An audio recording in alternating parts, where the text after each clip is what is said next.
Es 2 de Timoteo capítulo 2 versículo 15, que dice: procura con diligencia presentarte a Dios aprobado, como obrero que no tiene de qué avergonzarse, que usa bien la palabra de verdad.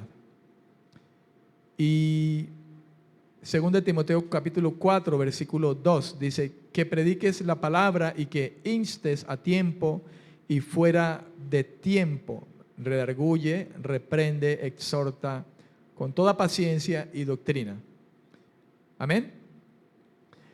Es la recomendación, hermanos, del apóstol Pablo a un joven pastor, Timoteo. Timoteo, un hombre que desde muy temprana edad, relativamente, había sido llamado por el Señor y en primera instancia había estado acompañando a Pablo por sus cruzadas, por muchos lugares en que Dios enviando a Pablo le llevó a predicar el evangelio en muchos lugares, varios de sus viajes evangelísticos, y Timoteo fue alguien al cual Dios puso al lado del apóstol Pablo. Ya a fines de la vida de Pablo, por decirlo de esta manera, Pablo mismo decía que ya se acababa su tiempo y entonces encargaba al joven Timoteo. La primera carta a Timoteo, en generalidad, es una inducción del apóstol a Timoteo acerca de la iglesia, de la conducta de la iglesia, de nombramientos y de características de los servidores. Pero 2 Timoteo se hace quizá más como una carta en la que Pablo habla de manera especial a Timoteo, de manera personal. Hablamos hace 8 días acerca de 2 Timoteo capítulo 2 versículo 15 y creo que habíamos abordado algo referente a las palabras que le habló a el apóstol Pablo a Timoteo en el capítulo 4 versículo 2. Este versículo donde dice que prediques la palabra y que instes a tiempo y fuera de tiempo, que redarguye, reprenda, exhortes con toda paciencia y doctrina. Ahí fue que quedamos. Y estábamos hablando acerca de esos 3 imperativos que están allí puestos en ese versículo y que Pablo le está pidiendo a Timoteo que lo haga de esa manera. Redarguye, le dijo a Timoteo, redarguye, reprende y exhorta. Y aquí vamos a continuar. Exhorta, con esta palabra. Pablo le dijo, exhorta. Dijo a Timoteo, exhorta. Y lógicamente nosotros sabemos, hermano, que esa exhortación va siempre apoyada en las palabras del Señor. No es algo de nuestra propia carne, nuestra propia manera de pensar, nuestros pensamientos, sino basados en la palabra del Señor. Por eso decía, hazlo con toda paciencia y doctrina. La palabra exhortar, parakaleo, trata sobre amonestar, incitar, alentar, animar, consolar. Pablo le está diciendo exhorta, está diciendo amonesta, pero también le está diciendo alienta, anima y consuela. Timoteo debe exhortar y amonestar, hermano, en forma de una enseñanza y de manera paciente, con paciencia, dice el apóstol. Nunca a modo de luchar o contender o discutir con nadie, sino con toda paciencia. De hecho, de alguna manera tocábamos el tema de la paciencia, de por qué con toda paciencia, quizá por el hecho, hermano, de que uno de los defectos que tenemos los seres humanos es el reconocer nuestros propios errores. Y cuando de exhortar se trata, debemos tener paciencia con la persona a la que vamos a abordar para alentarla, amonestarla, consolarla, animarla, porque quizá en el momento de confrontar a esa persona no haya una buena aptitud. En 2 de Timoteo, capítulo 2, versículo 14, entre otras cosas, Pablo le dice a Timoteo: recuérdales esto, exhortándoles delante del Señor a que no contiendan sobre palabras, lo cual para nada aprovecha, sino que es para perdición de los oyentes. En el versículo 16 le dice: mas evita profanas y vanas palabrerías, porque conducirán más y más a la impiedad. Creo que para poder lograrlo, hermano, de alguna manera se necesita de verdad la paciencia. Pablo le dice a Timoteo que no contienda sobre palabras. Y le dice en el versículo 16: evita vanas palabrerías, más evita profanas y vanas palabrerías, porque conducirán más y más a la impiedad. De hecho, creo que en estos versículos Pablo está diciéndole a Timoteo que lo que debe de hacer, porque son imperativas estas palabras, son mandamientos, por decirlo de alguna manera. Le dice: redarguye, reprende, exhorta. Es un deber que Timoteo debe hacer, pero dice: ten paciencia, no contiendas, evita. Y la paciencia precisamente debe estar presente para evitar contiendas, ¿verdad? Cuando de exhortar o de reprender o de redarguir en algún momento a alguien, hermano, suceda que alguien que no reconozca su error, pues pueda llegar a hacer que uno peque. Y Pablo le estaba diciendo a Timoteo: ten cuidado. Ese ten cuidado de ti mismo pudiéramos también involucrarlo dentro de ten paciencia, no vas a dejar que se rebose tu paciencia. Evita vanas palabrerías, no contiendas sobre palabras, lo cual para nada va a aprovechar. Amén. Para nada va a servir que lo hagas de otra manera. El versículo 23 al versículo 25 del capítulo 2, 2 Timoteo capítulo 2, 23 al 25 dice: pero desecha las cuestiones necias e insensatas, sabiendo que engendran contiendas.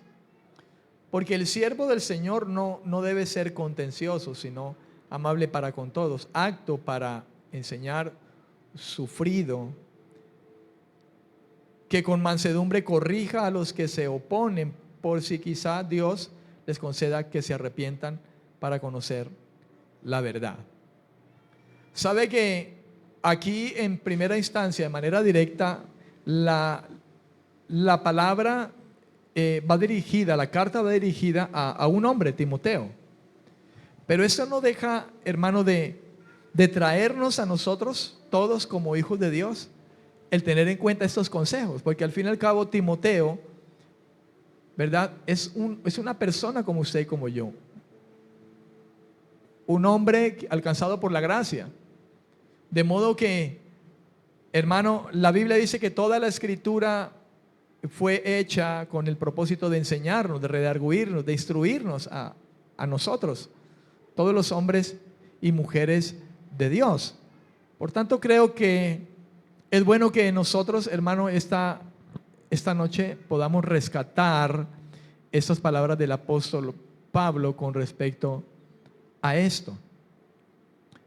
Con respecto al hecho de que la palabra de Dios, hermano, está expuesta delante de nosotros.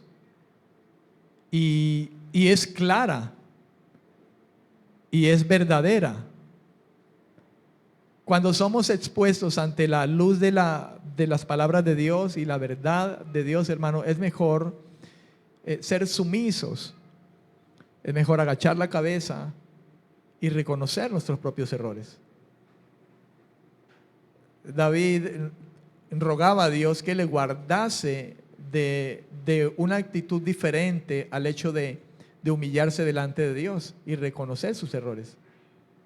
David dijo que si él hacía lo correcto, entonces sería íntegro delante del Señor.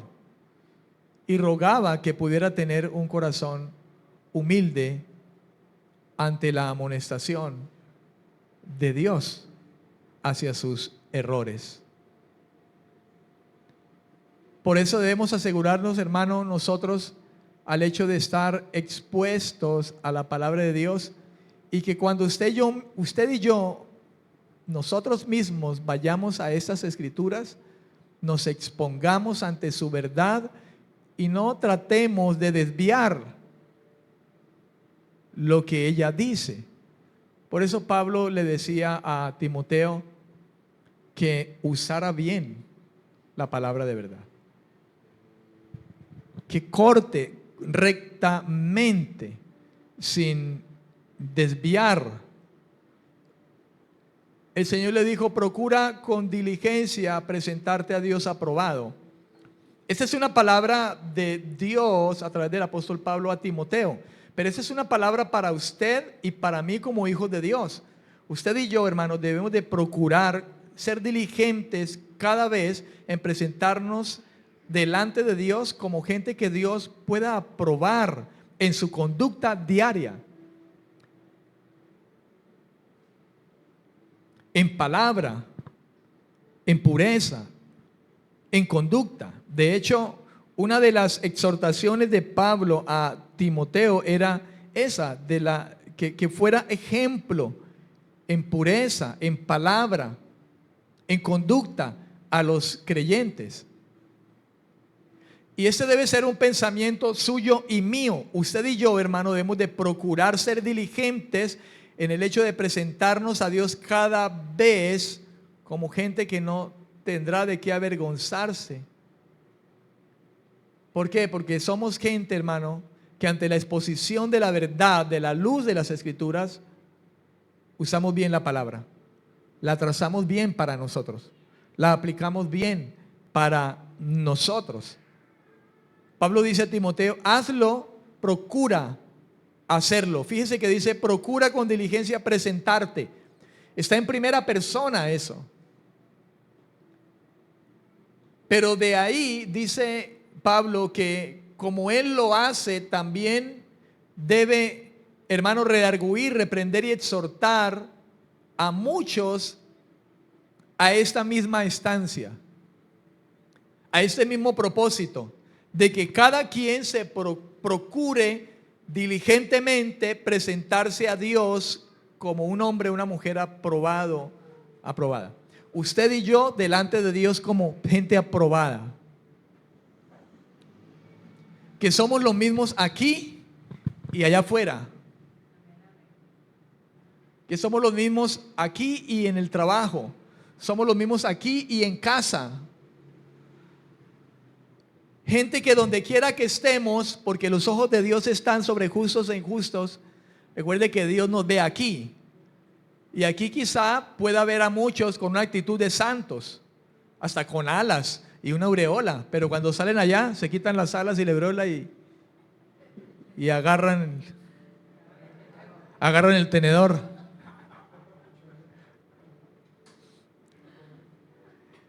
Y alguien así, hermano, ignora la omnipresencia de Dios, la omnisciencia de Dios. Amén. Y entonces no se presenta a Dios como una persona aprobada. Digo yo, y después alguien está demandando y exigiéndole a Dios que tiene que bendecirle, porque es su hijo. Como alguien decía alguna vez, exíjale a Dios, exíjale, reclámele. Si al menos usted fuera una persona, usted y yo fuéramos gente realmente consagradas, hermano, de alguna manera, pero ni aún así, hermano. ¿Con qué derecho nosotros vamos a alegar con Dios sobre algo? Exíjale a Dios.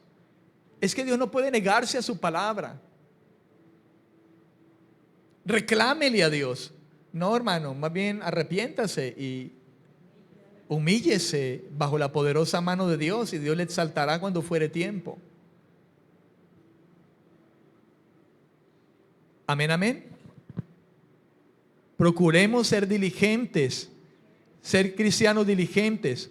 Procura ser un hombre diligente, una mujer diligente, un cristiano diligente, una cristiana diligente en la obediencia a Dios, en guardarse, en la santidad, en la conducta, en ser luz en medio de este mundo, en ser ejemplo para los de afuera, testimonio para los de afuera y los de aquí adentro. Diligentes, hermano, en vivir una vida que Dios apruebe. Alguien que predica y aplica. Y en eso debemos rogar a nuestro Dios que nos ayude. Claramente, hermano, hablar de estas palabras, redarguir, reprender, exhortar, son claramente aspectos aplicacionales, aplicables, que invitan a un estilo de vida. Un estilo también de predicación que aplica la verdad de la palabra de Dios a la vida personal y a la vida de los oyentes. Pablo le estaba diciendo a Timoteo que tenía que exhortar, reprender, redarguir, pero él mismo tenía que ver sobre su propia vida. Un obrero aprobado. Amén. Así captamos nosotros de alguna manera el propósito de la predicación, del hecho de por qué, hermano, estar expuestos ante la verdad de las Escrituras, o la importancia de la exposición correcta de las Escrituras, tanto para mí en primera instancia como para aquellos que han de oírnos. Por eso le hablo a usted de la exposición de las Escrituras. ¿Cómo lees? ¿Cómo leemos las Escrituras para nosotros? Porque a veces leemos muy bien la palabra de Dios para aplicarlas a otros, pero leemos tan mal para nosotros mismos. Usamos tan mal la palabra. Trazamos tan mal la palabra para nosotros mismos. Y no se trata, hermano, de ser gente que señala a otro. Porque recuerde que siempre que usted exponga la palabra a usted mismo, hermano, debe tener cuidado siempre en el hecho de que porque usted quizás se conduce de alguna manera diligentemente, debe cuidarse siempre. Amén. Porque el que esté firme, mire que no caiga. Siempre teniendo en cuenta, hermano, la exhortación del Señor cuando decía: mira primero la viga que tienes en tu ojo, para luego mirar la paja que hay en tu hermano. Esto no nos frena para el hecho de juzgar con justo juicio. pero sí de tener cuidado, hermano, cuando se trate de redarguir, de exhortar y otra palabra que está allí, de reprender, para hacerlo con paciencia, para hacerlo con misericordia, para hacerlo con amor.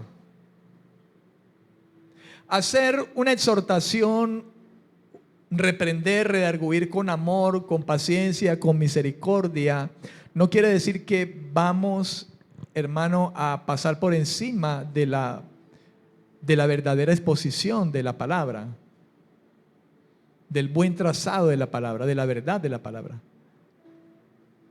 que vamos a negociar. No, vamos a usar bien la palabra y por medio de ello vamos a reprender, vamos a redarguir, a exhortar, ¿verdad?, a otros, pero teniendo siempre en cuenta de que en primera instancia ya te miraste la viga que hay en tu ojo.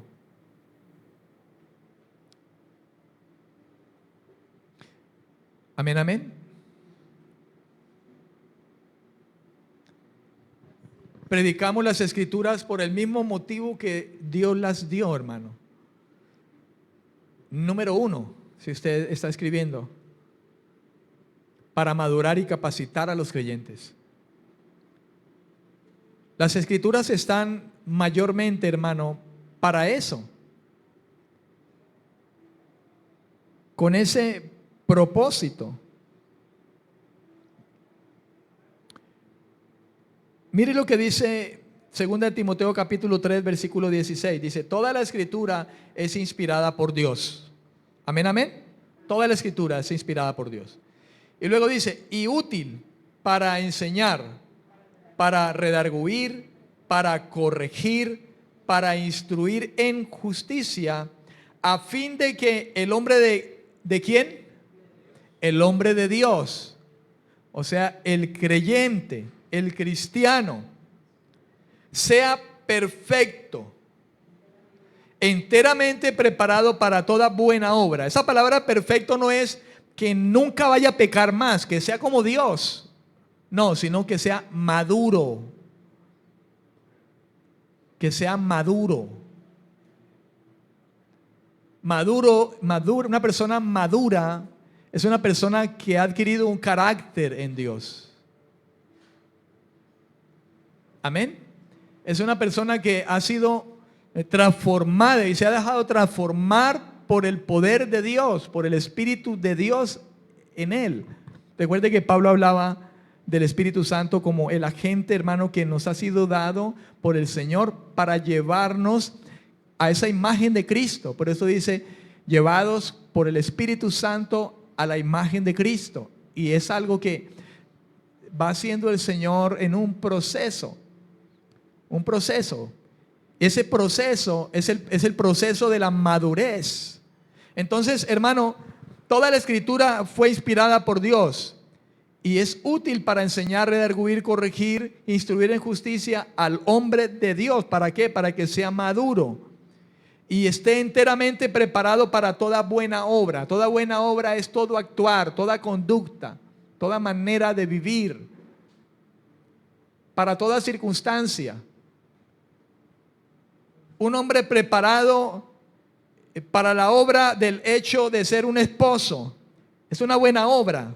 Un buen esposo, una buena esposa, un buen hijo, un buen trabajador, un buen ministro del Evangelio, un buen hijo de Dios, un buen pastor, un buen líder. Toda buena obra. Esto habla de toda nuestra manera de vivir, de nuestra conducta. Lógicamente, hermano, que dentro de las Escrituras inspiradas por Dios está el mensaje que nos llamó. Amén. Está el mensaje de la cruz. Pero en adelante, hermano, las Escrituras están expuestas delante de nosotros y somos responsables de poder interpretarlas como dicen ellas, tener cuidado de usarlas bien, de interpretarlas bien, de exponerlas a nuestra vida en primera instancia y exponerlas hacia los demás. Y en base a ello, hermano, entonces hacer lo que nos concierne. Amén, amén. Toda la Escritura fue inspirada por Dios y es útil para enseñarnos. Pero debemos de ser gente enseñable. Debemos ser gente, hermano, que se deja redarguir, gente que se deja corregir por la palabra del Señor, gente que se deja instruir por la palabra del Señor, gente que obedece lo que lee y lo que lee honestamente, porque usa bien la palabra de verdad, porque la traza bien, porque se expone a ella y porque expone la palabra correctamente. Pablo, una vez más, Pablo no está diciendo que usted y yo tenemos que ser, esa palabra perfecto, en un sentido de sin pecado, porque ciertamente no lo somos. Que tenemos que ser perfectos en todos los sentidos, porque de hecho no lo somos.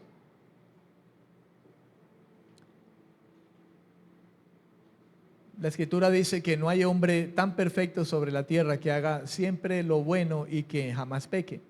Y eso nos involucra a usted y a mí como creyentes. Aunque ya hemos sido lavados, hemos sido limpiados de nuestro pecado. Aunque ya hemos sido justificados y santificados en el Señor, esto también concierne al creyente. Eclesiastés 7:20 creo que es el versículo que le estoy refiriendo. No hay hombre sobre esta tierra tan perfecto que haga siempre el bien y que jamás peque. Y eso nos involucra a nosotros. Pero ojo, mi amado, que el hecho de que eso sea una realidad no es algo de lo que debamos tomar para justificarnos, sino que por lo contrario somos llamados, hermano, a usar bien la palabra de verdad. Y ese usar en primera instancia es en la práctica personal. Amén.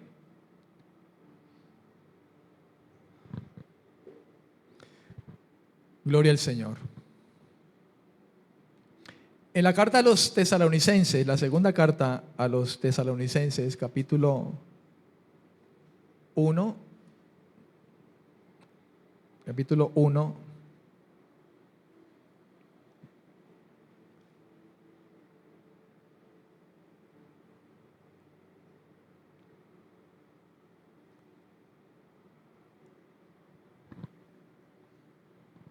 versículo 11,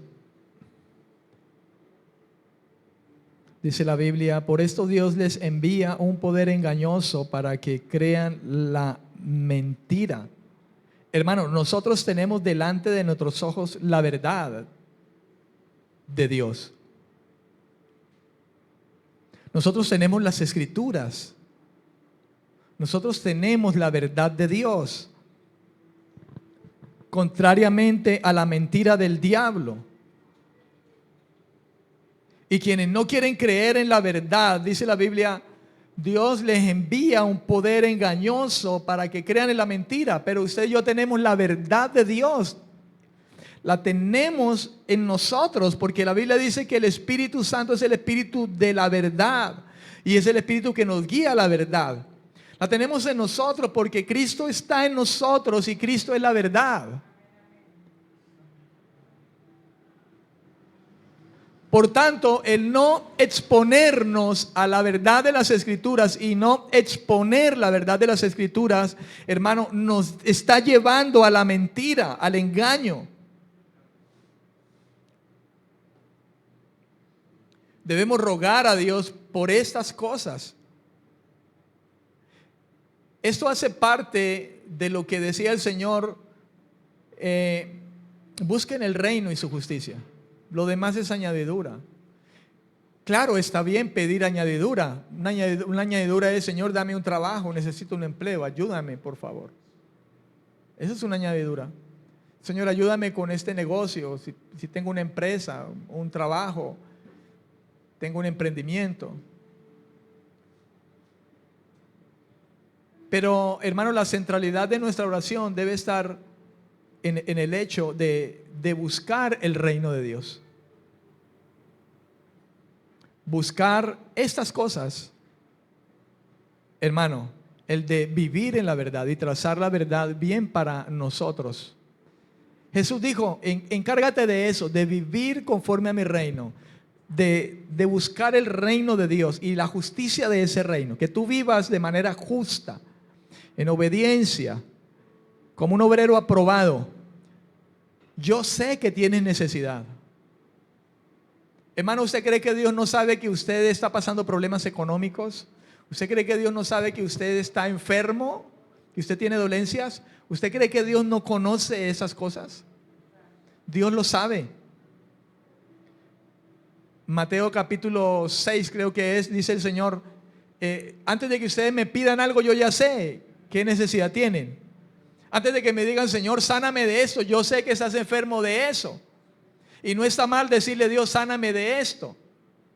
Y Dios lo puede hacer, pero igual no lo puede hacer, o no que no pueda, sino que no quiera hacerlo. Como con Pablo le dijo, no te voy a sanar, no te voy a quitar ese aguijón en tu carne, bástate mi gracia.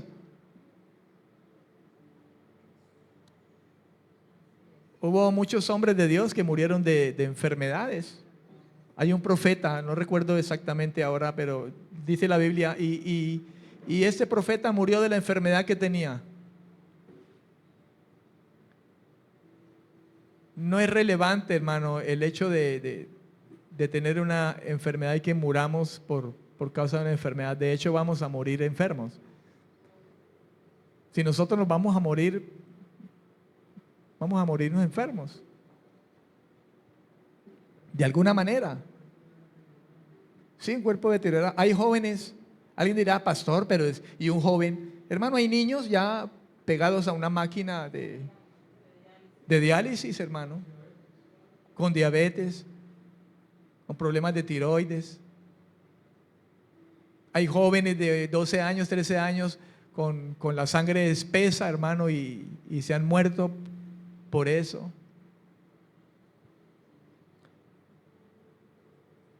Claro, es una bendición estar sano, como Juan le dedicaba a su hermano. Yo no soy muy bueno para los nombres, pero Juan decía, hermano, yo deseo que tú seas prosperado en todas las cosas y que tengas salud. ¿Gallo? Era un gallo.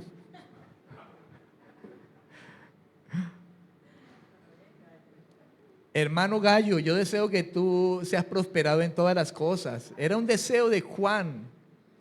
Y que tengas salud, porque tener salud es una bendición, hermano. ¿Cuántos dicen amén? Estar sano es una bendición. Amén, amén. Pero la finalidad en Dios, hermano, no es la sanidad, no es el ser prosperado, no es el éxito y la fama.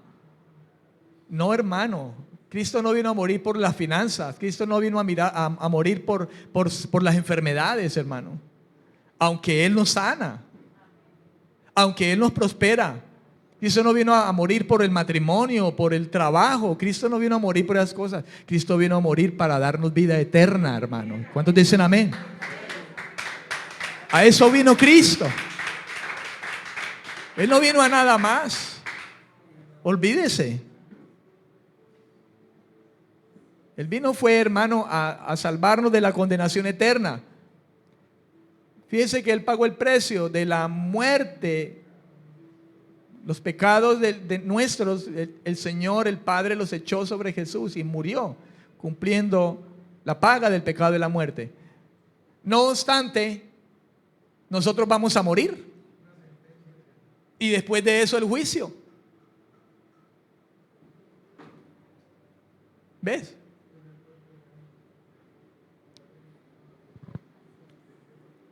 Amén, amén.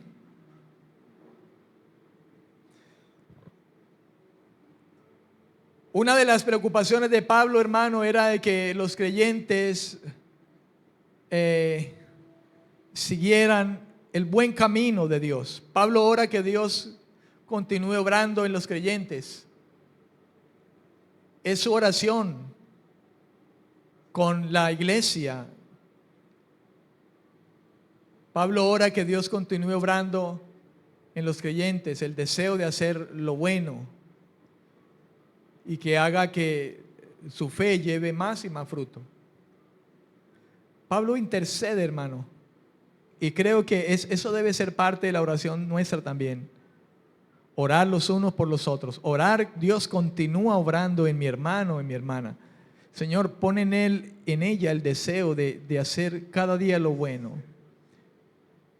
Que por medio de esa fe lleve más y más fruto. Obra de fe. Más y más fruto. Esa debe ser nuestra oración en primera instancia. Hermano, yo oro por su vida. Señor, ayuda a este hermano en esta necesidad. Sí, eso está en mi boca. Pero sabe, mi oración en primera instancia, Señor, bendice a esos hermanos de la iglesia, que maduren, que crezcan. Señor, transfórmalos, que se parezcan cada vez más a Cristo. Y yo también, claro está. Soy el primero. Le aseguro que mi oración no es, Señor, llena de plata los bolsillos de mis hermanos. Dales carro, casa y beca. Esa no es mi oración. Si sé que hay una necesidad, Señor, ayuda a mi hermano en su economía. Sí, lo hago. Pero mi oración es, bendice esta iglesia. Que crezcan. Que tu presencia esté llenándonos. Que cuando estemos allí, Señor, usted esté allí también, reunidos con nosotros. Sorpréndenos, Señor, con tu presencia. Un de repente venga sobre nuestras vidas. Señor, ayúdanos a no ser gente emocionalista, religiosa, tradicionalista. Ayúdanos a ser gente de verdad que tiene convicción de su realidad.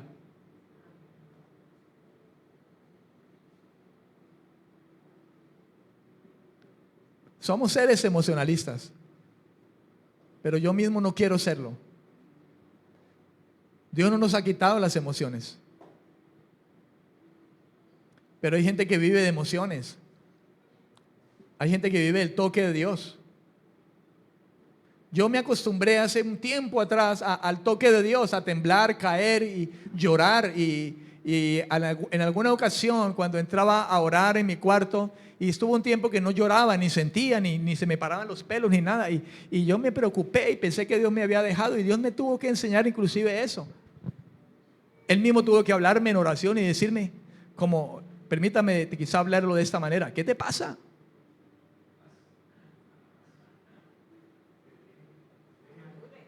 Madure.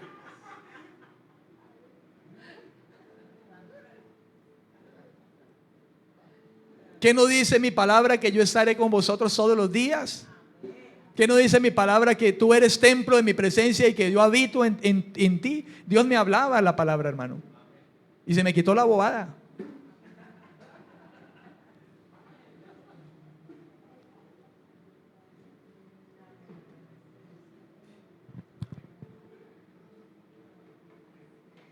Madure.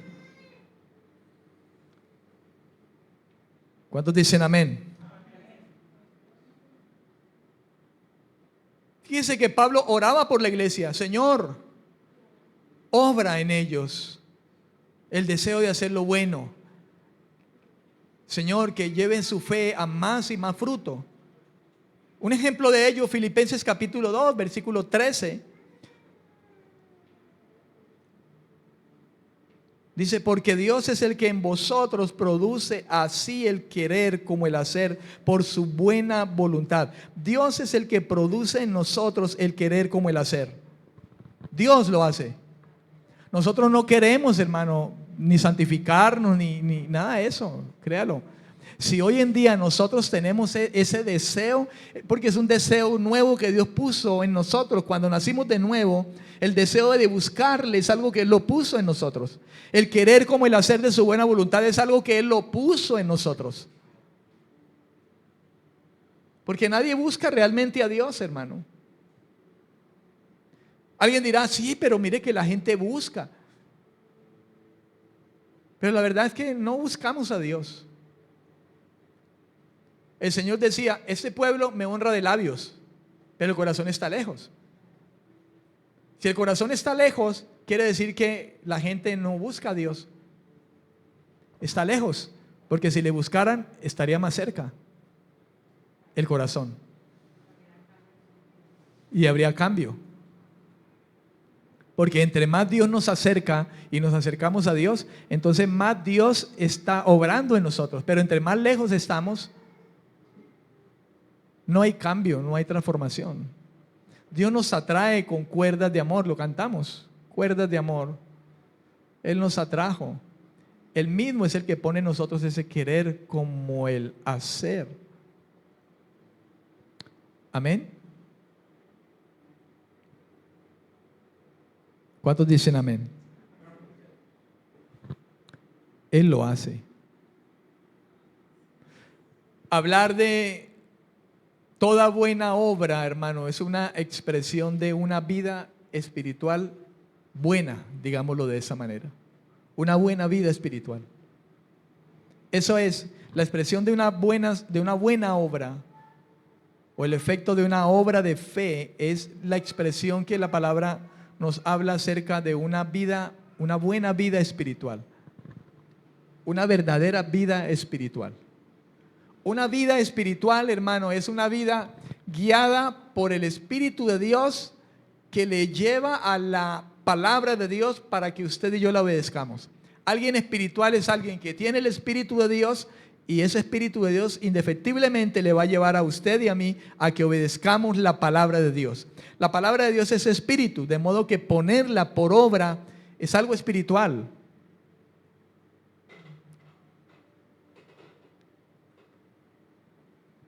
Una vida espiritual se caracteriza por obediencia, por la manifestación del buen fruto.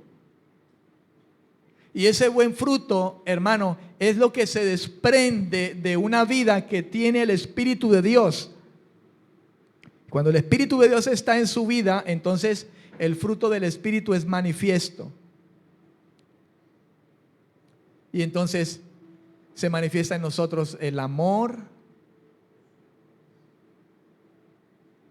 la paz, el gozo, la fidelidad, la paciencia, la mansedumbre, la templanza. Cosas que dice el mismo Señor que inspira a Pablo diciéndole, contra tales cosas no hay ley. Amén. Contra tales cosas no hay ley.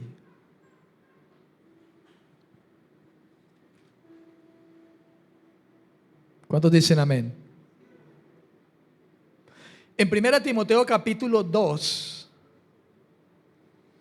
Pablo hablando a los hombres y a las mujeres en la iglesia, o recomendándole a Timoteo para los hombres y las mujeres en la iglesia, el versículo 10, vamos a leerlo desde el versículo 8, 1 Timoteo 2, 8. Mire lo que dice el Señor. Recuerde, toda la escritura fue inspirada por Dios, de modo que esto es palabra de Dios. Pablo lo escribió, inspirado por Dios. Dice, quiero pues, hablándole a Timoteo, como si dijera, Timoteo, quiero pues que los hombres oren en todo lugar, levantando manos santas, sin ira ni contienda. Asimismo que las mujeres se atavíen de ropa decorosa, con pudor y modestia. No con peinado ostentoso, ni oro, ni perlas, ni vestidos costosos. Versículo 10, sino con buenas obras, como corresponde a mujeres que profesan la piedad, o sea, mujeres que dicen que son cristianas.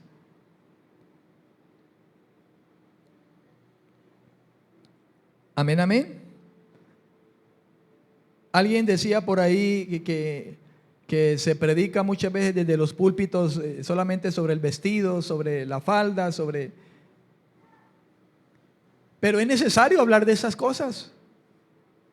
Pablo habló del vestido, de la falda, ¿sí o no? Claro, no, su predicación no estuvo enfocada cada vez en eso, ¿verdad? Pero esto hace parte, hermanos, de hablárselo por lo menos a las mujeres.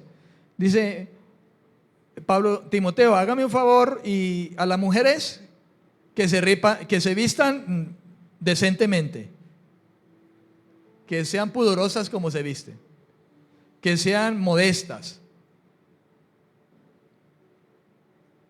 que dejen tanta vanidad. Aquí dice, no con peinados ostentosos, ni oro, ni perlas. Parecía que eran un poco de mujeres vanidosas en ese tiempo, ¿no? Solamente pensaban en el vestido y, ¿verdad? Como el evangelio que hoy en día anda por muchos, que una iglesia bendecida es donde todos los creyentes son dedisparados y con los peinados y el vestido de lentejuelas y eso, porque si usted llega a la iglesia así, con la ropita así como ya desteñida y eso, entonces ya, este no es bendecido o anda en pecado. Como esa iglesia que decía yo soy rico y resulta que era más pobre que quién sabe quién, miserable. Y eso no quiere decir que tenemos que andar entonces desbaratados, hermano. Pero es asunto de motivaciones. Amén. Es asunto de eso. ¿Cuántos dicen amén? En el capítulo 5, 1 Timoteo 5:10 dice que tenga testimonio de buenas obras. Si ha criado hijos, si ha practicado la hospitalidad, si ha lavado los pies de los santos, si ha socorrido a los afligidos, si ha practicado toda buena obra. Hablando allí de mujeres, ¿verdad? De las viudas.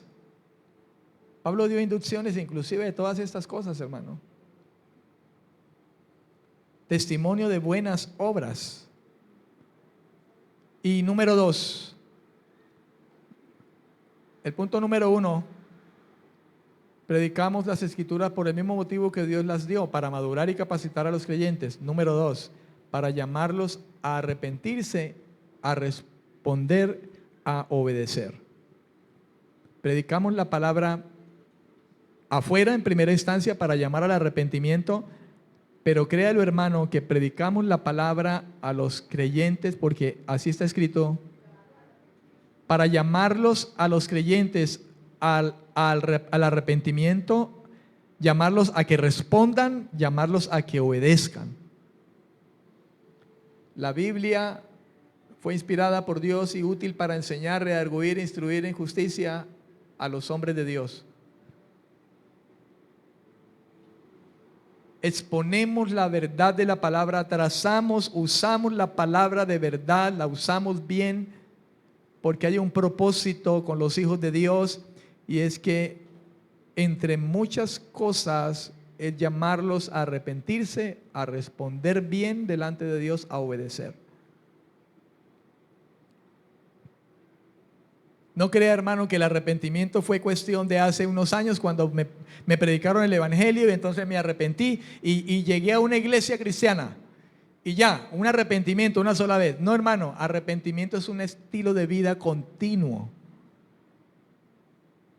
Porque arrepentimiento tiene que ver con un cambio de mentalidad, con un cambio de dirección, un cambio de actitud frente al pecado, a la vida de pecado. El creyente tiene otra mente con respecto al pecado, tiene otra actitud. El creyente no quiere pecar, de modo que vive en una continua vida de arrepentimiento, de obediencia, de responder al Señor, al llamado del Señor, a vivir una vida de obediencia, de santidad. Por eso es importante exponer las escrituras en verdad, con verdad. Y que usted y yo nos expongamos delante de ellas, porque ellas nos instan a arrepentirnos, a enderezar nuestros caminos, a corregir.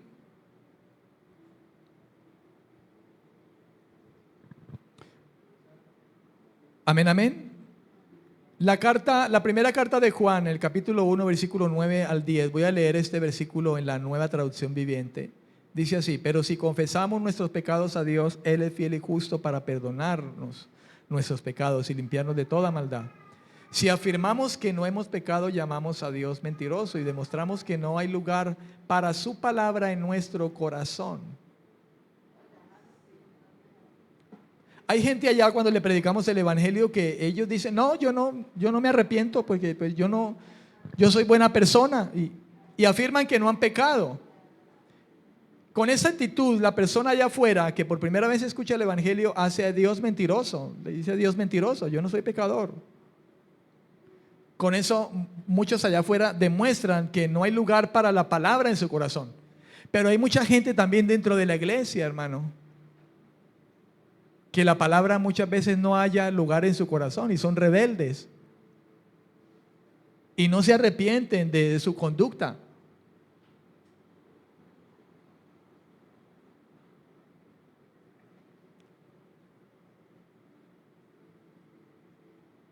¿Amén o no amén?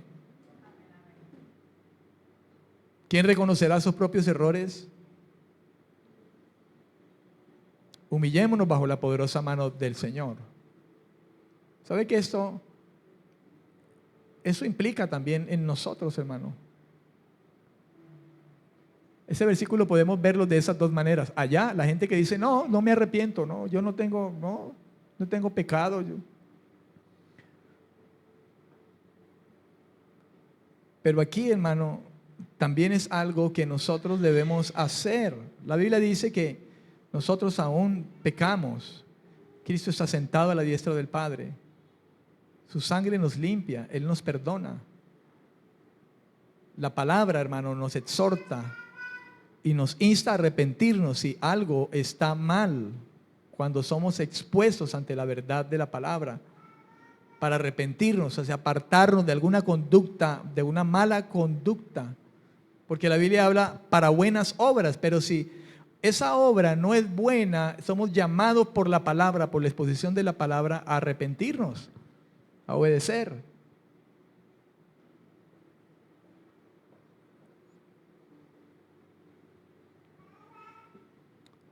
Somos perdonados.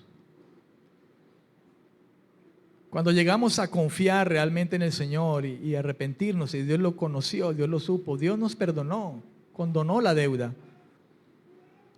Cuando llegamos a creer en el sacrificio de Cristo. Amén.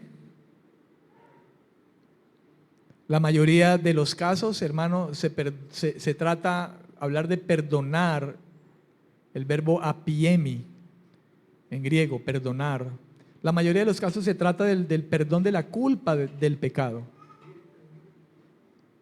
Pero el perdón significa también una ruptura radical con la situación anterior y crea una nueva. ¿Sabe? El perdón también significa, hermano, el hecho de que por alguna manera nuestra comunión se rompa con Dios por causa del pecado, pero cuando hay perdón, ¿verdad? Y la palabra nos corrige, nos constriñe, la palabra nos redarguye, nos exhorta. Entonces, el perdón significa, hermano, el volver de nuevo a la comunión con Dios. El pecado produce ruptura en nuestra comunión con Dios.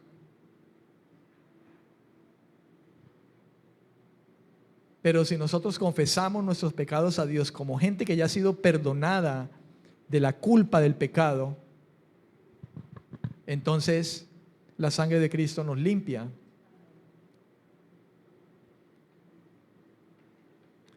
De toda maldad.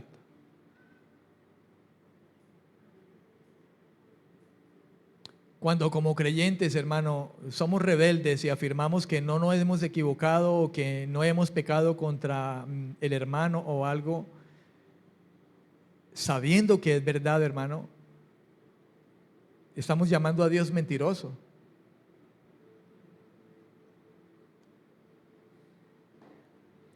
Y eso lo vemos en las iglesias. Hay gente que no reconoce su pecado, prefiere irse de la iglesia y no reconoce su error. Y es que a veces no lo reconoce por el solo hecho de querer creer lo que quiere creer, pero no se da la tarea de ir a las Escrituras y buscar la verdad.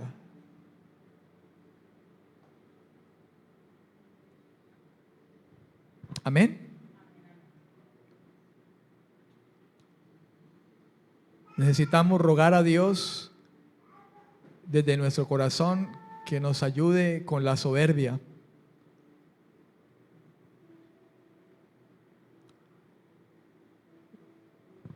Que no nos deja reconocer nuestros propios errores.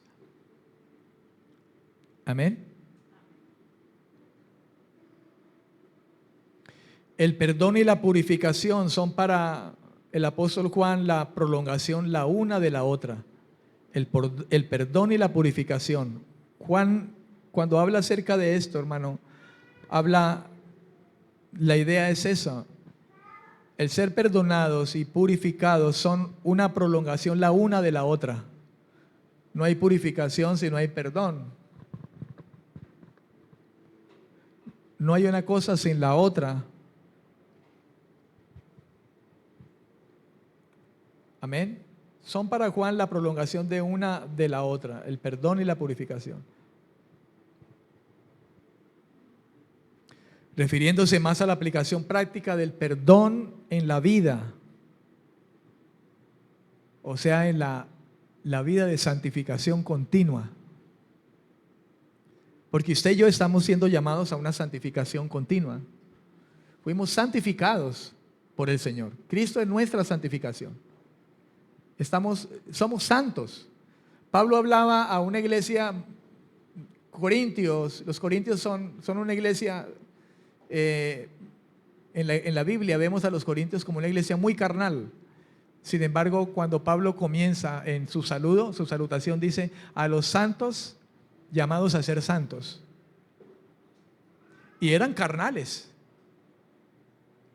Pero ojo, por el hecho de que ya somos santos, eso no nos invita, no, como ya soy santo, ya santificado, ya justificado, entonces hagamos y deshagamos. No, somos llamados a una santificación continua. Y la palabra de Dios nos santifica y lo hace cuando nosotros nos exponemos a ellas y la exponemos verdaderamente. Primera de Juan 1:7 dice, pero si andamos en luz, como Él está en luz, entonces tenemos comunión unos con otros y la sangre de Jesucristo, su Hijo, nos limpia de todo pecado. Amén. Cuando los creyentes siguen andando en luz, los creyentes se mueven en la realidad divina. ¿Cuál es esa realidad divina? La santidad, la justicia, la verdad. Esa luz revela y en esa luz uno se da cuenta de su lado oscuro, de su pecado. La palabra de Dios es lámpara que alumbra delante de mí, lumbrera mi camino.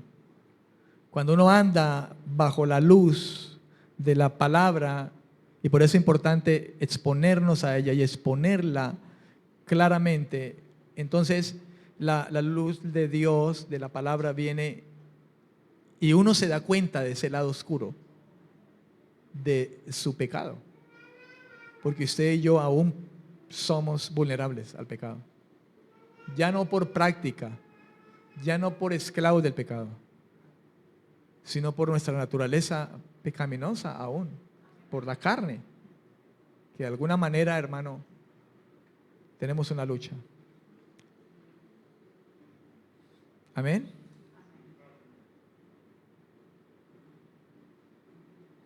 Cuando uno se aparta, hermano, uno puede apartarse. Un creyente puede apartarse, pero también puede decidir permanecer en la luz. Escuche eso. Un creyente puede apartarse, pero también puede decidir permanecer en la luz. No satisfagan los deseos de la carne, anden en el Espíritu, decía Pablo. Cuando el creyente decide esto último, permanecer en la luz, entonces el creyente descubrirá que el pecado pierde dominio en su vida. Cuando decidimos andar en ¿la luz de qué? De la palabra. Entonces usted y yo nos vamos a dar cuenta de que el pecado va a perder dominio en nuestra vida. Por eso dice, el pecado ya no se enseñoreará de ustedes. Ustedes están bajo la gracia de Dios. Y la gracia de Dios nos ha traído la capacidad de poder vivir una vida aprobada por Dios. Una vida en la que nos santifiquemos cada día más y más. Una persona nacida del Espíritu de Dios no es alguien que persevera en el pecado, pero sí llegará a hacerlo. Pero de igual manera será conducida al arrepentimiento cada vez que llegue a pecar. Cada vez. Los cristianos podemos vivir al alcance de la aplicación de la sangre de Cristo que nos purifica. La sangre es una indicación simbólica para la muerte salvífica de Jesús, sacrificando su vida en la cruz por nosotros. Él dio su vida como un cordero.